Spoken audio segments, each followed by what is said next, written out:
自動車メーカーを転職して大手一徳金属メーカーでデータ解析をしながら趣味で動画を作っているバレーボール大好きアラフォーの私、京介がお送りいたします。今回ご紹介するのは、元コンサルで勤務していた西原亮さんが執筆した仕事ができる人の当たり前です。発売から1ヶ月でなんと14万部も売り上げたベストセラーとなっております。皆さんこんな経験はないですか？入社当時はみんなでワイワイ、これから頑張っていくぞって感じだったけど、気づいたら同期とすごい差がついてた。俺も頑張ってるのになんでだよってなったり、会議の主催者になったけどみんなの意見がバラバラで全くまとまらない。なのに優秀なあの人が主催すると、なぜか会議で決定事項がサクサク決まる。不思議だなって思ったことないですか？こういった仕事ができる人になれる条件って何だと思いますか？頭の良さ、コミュ力の高さ、専門的な技術、どれも大切かもしれませんが、本書ではこれらは必ずしも必要な要素ではないと言ってるんですよ。じゃあ必要な要素は何でしょう？それはズバリ、周りの人から信頼されることなんだそうです。今回はそんな信頼されるための会議の仕方に限定して説明をしていきたいと思います。ストーリー形式で説明していきたいと思いますので、もう一人登場人物を紹介したいと思います。営業企画のつとむさんです。よろしくお願いいたします。よろしくお願いいたします。今回の動画の構成はこのようになっております。丸1、仕事ができる人がしている会議の前準備。丸2、仕事ができる人がしている会議のフラット化。丸3、仕事ができる人がしているネクストアクションの引き出し法です。それではストーリーをご覧ください。京介さん、僕、もっと仕事ができる人になって年収も上げたいんですよ。まず何から始めるべきだと思いますか？それならぜひファシリテーターをするべきですよ。ファシリテーターですか？はい、ファシリテーターとは会議を進行する人のことですね。実は頭のいい人ほど会議を自分でコントロールできることの価値を知ってるんですよ。コントロールですか？はい、会議って場の流れ次第で進め方も成果も変わっちゃうじゃないですか。だから自分がファシリテーターになって設計できれば成果を最大化できるって頭のいい人は考えてるんですよ。なるほど。じゃあ会議をコントロールするって何から始めればいいんですか？はい、大事な要素が3つあるんですね。1つ目が会議の目的を明確にすることです。まずここから話していきますね。実は頭のいい人が行う会議のファシリテートって会議が始まる前からもう他の人と違うんですよ。まだ会議が始まってないのにですか？はい、会議の前段階、つまり設計段階から勝負が始まってるんですよ。特に違いが出るのが会議の目的の書き方ですね。目的の書き方ですか？例えば会議設定のメールで書くやつですよね。そうです。で、ここが大事なんですけど、多くの人がなるべく簡潔にしようとして、かえって目的が伝わらなくなっていることが多いんですよ。うわ、自分、まさにそうしてました。営業施策の会議とか、商品についてディスカッションとか。ありがちですよね。でもそれだと参加者によって何を話すのか、何を決めるのかがずれたまま会議に参加しちゃうんですよ。確かに、営業施策って言っても、新規営業、既存顧客の対応、販促施策って思うかもしれないですしね。その通りです。だからこそ端的に書かなくていいんですよ。むしろ少し長くてもいいから具体的に書き切ることが大事なんですよ。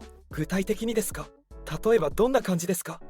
例えば新年度の営業施策の登記じゃなくて、新年度の新規顧客獲得に向けたソリューション商材の新しい販促ツールを候補から選定し、最終的に一案を決定するための会議とかですね。これならこの会議でやることが全員に伝わりますよね。確かに、ゴールが見えますね。そうなんです。目的が曖昧なまま始まる会議っていうのは絶対に中身も曖昧になるんですよ。だから頭のいい人は会議の招集メールの時点から勝負しているんです。でも、どこにどのくらい書けばいいんでしょう？件名って長く書くと見にくくないですか？ナイスな視点ですね。そういう時は件名と本文で役割を分けるといいんですよ。件名には目的の要約を短く書く。例えば営業施策の会議じゃなくて、新年度の販促ツール決定会議、候補選定と最終案決定とか。これだけでこの会議決める場なんだなって伝わるんですよ。本文では逆に目的、背景、ゴールまでしっかり書くんです。これ長くなっても OK です。むしろ背景や目的を具体的に書き切ることで認識のズレが防げるんですよね。なるほど。件名で方向を示して、本文で土台を作るって感じですね。そうなんです。目的の書き方については分かりました。でも、参加者が多かったりすると、みんなが同じ認識で来てくれるか不安です。それもすごく大事な視点ですよね。だから会議全体の目的だけじゃなくて、参加者一人一人の参加目的も考えておくといいんですよ。参加者ごとの目的ですか？そうです。例えば同じ会議でも A 部長は商品を決定するのが目的。商品開発の B さん、C さんはそれぞれの商品案について競合との違いを整理して提案することが目的。新入社員の E さんは会議を通じて意思決定の流れを体験することが目的。こうやってそれぞれが何をしに来たのかが明確になると、会議中の発言の意図や期待値がずれにくくなるんですよ。なるほど。何をしに来てるのかが曖昧だと発言しづらくなるかもですね。そうなんです。だからファシリテーターは今日の目的はこれですだけじゃなくて、この会議ではそれぞれにこういう役割視点で参加いただいてますと伝えるだけで、これ場の空気がぐっと引き締まりますよ。なるほど。それ聞いたことないですけど、やられたら確かにやる気出ますね。ですよね。あとは会議の冒頭で今日の目的を画面やホワイトボードに表示しておくのがこれ効果的です。例えばこの会議のゴールは反則ツールの決定ですと書いておけば、話がずれた時にちょっと戻しましょうと言いやすいですよね。確かに目的が書いてあるだけで場に流されずに舵を切れそうですね。まさにその通りです。たとえ偉い人が勝手に話の方向性を変えても元に戻してあげることがこれファシリテーターの役割なんですよね。それでは次に会議を成功させる2つ目のポイントに行きましょお願いします。う。それは会議のフラット化です。フラット化ってみんなが気軽に発言できるようにするってことですか？まさにそういうことです。でもここで大事なのが、特に部下や若手が本音を言える空気をどう作るかなんですよ。確かに上司がいると部下は本音を言いづらくなりますしね。ですよね。実際部下ってこんな風に思ってることが多いんです。変なことを言ったら評価が下がるかも。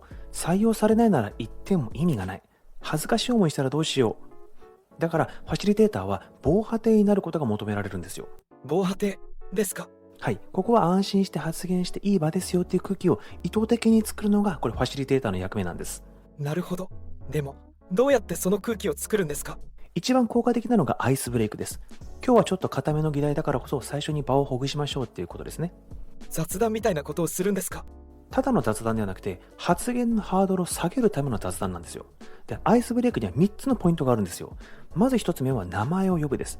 〇〇さん最近どうですかなど名前を呼ぶことで自分が個別に認識されているという意識が生まれるんですね。それだけで前向きな緊張感が生まれるんですよ。確かに名前を呼ばれると自分も会議に参加するメンバーとして認識されているんだって感じられて、発言のハードルが下がりそうです。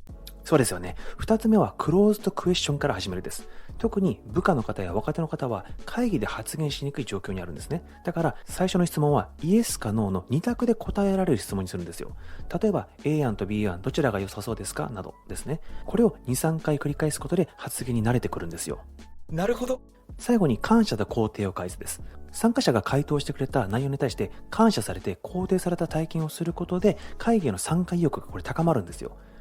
興味深い内容を教えていただいてありがとうございます。おかげさまで皆さんも和み助かりましたとか、お客様からそんな発言をしてもらったんですね。私もテンションが上がりましたとかですね。なるほど。言われてみれば自分が話しやすかった会議ってこういう空気がありました。そうですよね。で、場が温まってきたらオープンクエスチョンをしてあげるといいんですよ。例えばどんな質問でしょうか？さっきの2択を受けて、じゃあなぜ A 案を選んだんですかとか、他にも気になる案はありますかといった質問ですね。こうすると参加者の意見がどんどん深まってきます。なるほど。初めはクローズドクエスチョン、次にオープンクエスチョンの順で段階を踏むのが大事なんですね。そうですね。これをやらずにいきなりご意見ありますかって聞いても誰も話さないのは当たり前なんですよ。うわ、過去の自分の会議、まさにそうでした。そうなんですね。